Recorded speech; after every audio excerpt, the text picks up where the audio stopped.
Imagine living life without understanding that failing to become your true self is the ultimate self-betrayal. We have a lot of entrepreneurs, business people, career people, people who would love to attain so much more in life, and essentially we doubt what we can do, we betray ourselves, and we never seem to attain our full potential. Everybody has this struggle. It's not peculiar to you, neither is peculiar to me. But once in a while, we see people who are able to break out of this vicious cycle of self-doubt, vicious cycle of self-unbelief, and we begin to see people attaining things that most would argue as impossible. We tend to discover that the impossible actually is just in the mind. And that's part of what I'm going to be looking at sharing with us today, because you look at the environment, the circumstances in which we find ourselves in today. We will have a lot going on in the world, threats of war here and there, tough economic situations, and you wonder, is there any hope for, in quotes, the common man? Fact is, there is nobody who is common. There's something uncommon about each and every one of us. You have strengths, you have weaknesses, and I have my weaknesses that you do not have. So life is all about the fact that nobody has it all together, but we can build on our strengths. We can build on our strengths and improve on where we are weak. And this is the principle that I've found to be so interesting, because I discovered a story that has so much nuggets of truth inside it, and this blew my mind away. Now, for the past few weeks, and if you check my past video, we're looking at Luke 16, talking about the crooked manager, and this guy is about to get fired on his job from his boss, who caught him in the act of cheating him, of course. So what does he do?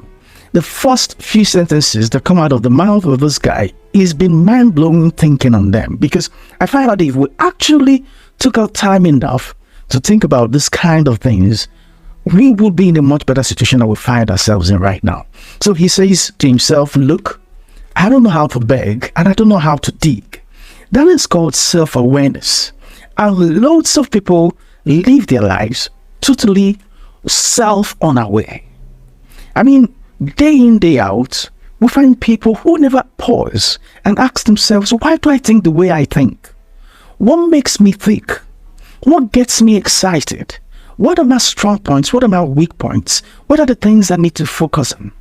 You see, when you are self-aware, then the likelihood of being transported from where you are right now to where you desire to be becomes easier. Because if you are self-unaware in the first place, how are you even going to be aware of where you want to arrive? So this is a big deal, because we live in a world that is saturated with so much entertainment, so much distractions, that people conveniently find ways to eliminate what I call thinking time.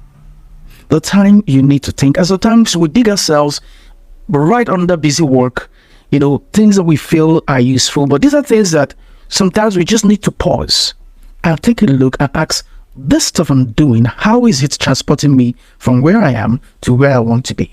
So you, first of all, must learn to become self-aware. You, first of all, must learn to identify the self-limiting beliefs that you have. You, first of all, have to identify the skill set that you're good at. I must say, one of the things I believe I'm good at is at planning. I run an events company, and I can just sit down and imagine how the whole event is going to be from start to the end, and I have all the details mapped out and all of that. And execution is also a good strong point I believe I have. On the other hand, I'm not very easy at developing rapport. So when you know where you are and the things you need to improve on, it helps you to metamorphose, to change, so you don't find yourself hoping for change in a vacuum. Hope is meant to be based on substance. You have facts of what you're doing right now that you could improve on, and what you actually need to stop doing. So the first lesson I pick from this crooked manager is ability to unashamedly look in the mirror and tell himself, this is where I'm good and this is what I'm not so good at. Many of us find it hard to be that honest with ourselves. And a more important point I'm bringing up from this is, if you find it hard to practice self-honesty, if you find it hard to be self-aware, if you find it hard to self-evaluate, how are you going to put the principle of the mirror effect to work in your life? Because as a man thinketh in his heart, so is he. But what happens to a man who is unaware of his thoughts?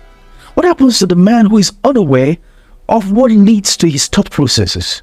What happens to the man who doesn't pause and ask himself, what am I feeding my mind? It means that this guy is going to be at the mercy of whatever thoughts that come across his way. He's going to be at the mercy of the news. He's going to be at the mercy of social media. He's going to be at the mercy of entertainment. And these things were not designed to make you a better person. So you look at this. If I become self-aware, I can begin to work on my thought process. I can begin to feed my mind on the right diet. I can begin to correct the wrong thinking patterns that I observe in myself. This, for me, is the best place to start when you're looking at making quantum changes in your life, especially in tough times like this. They say tough times don't last, but tough people do. This is one of the things that make tough people think throughout the time without giving up. I've got so much to say, and we have more videos coming up, but before I go, check the video that we're putting up right here and go a bit deeper and evaluate yourself and see where you can improve. God bless.